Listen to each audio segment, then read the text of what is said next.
Assalomu alaykum. Men Olmazor tumani Yangi Sebzordan keldim. Innovatsion markazga keldim. Shu yerda qidirib topib keldim. Negaki ertaga prezident janoblari shu yerga kelar ekanlar. O'limimni bo'ynimga olib, kapanimni qo'ltulab keldim. Mana hech nimam yo'q. Qo'limda qurolim yo'q, oddiy fuqaroman.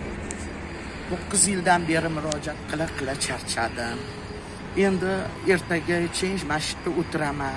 Prezident janoblari iltimos, oyog'imni qo'limni stoyka, mana shunday oyog'imni qo'limni boylab qo'yib, yonimda hech narsam yo'q, boylab qo'yib, 3 metr masofamni ham mana anaqa nima nolamni eshiting.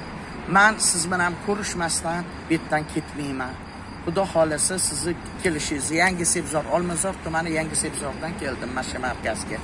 Shu yerda qidirib topib keldim shu markazga.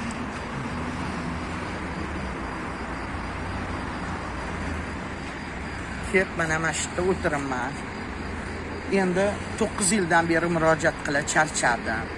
Ertaga qani o'zi agar shu bugundan boshlab suv ham ichmayman, non ham yemayman, ovqat ham yemayman, ochlik e'lon qilaman.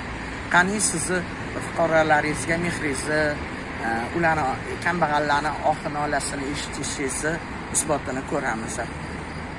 Boshqa ilojim qolmadi. Har safar chiqaman desam, eshigimni tagida qorovul turadi. Chiqmay qilib. Endi bu safar chiqaman. Chiqib ketdim, bugun chiqib ketdim. Uyga bormayman, shu kutib mana shu yerda siz bilan ko'rishib oxirgi xotima qo'yaman. O'zi shundoq ham suv ichib, sunnat ichib, biz kambag'allar o'tiribmiz. Bu dunyoda ertalab turganimizga, uyg'onganimizga xursand bo'lib, charchab ketdim, juda charchadim. 9 yil murojaat qilishni o'zi bo'lmadi. 9 yilda 900 ming xil dardu azoblarga giribtor bo'ldik. Qani ko'ramiz sizni mehringizni fuqarolarga. Ertaga agarda men sizni yoningizga kela olmay, basharti ko'rinmay qolsam, o'sha bir kun oldin kechqurun kecha efir qilib murojaat qilib chiqqan Yangi Sebzorlik ayolni topib berlaring desangiz, muammo emas, sizga topib berishadi. Sizni innovatsion markazida, vaksina markazida kutaman. Endi har xil gaplar eshityapmiz, har xil publikatsiyalar chiqyapti. Biz oddiy fuqarolar ishonib ketaveramiz. Hokimning vaqti yo'q, hokim xotinlarim bilan ovora hokimiyatga yarim qarindoshini olib kelgan deb har xil gaplar endi. Biz boshida qoshida turmaganmiz, lekin bu narsani ko'p insonlar o'qib, ko'rib bo'ldi.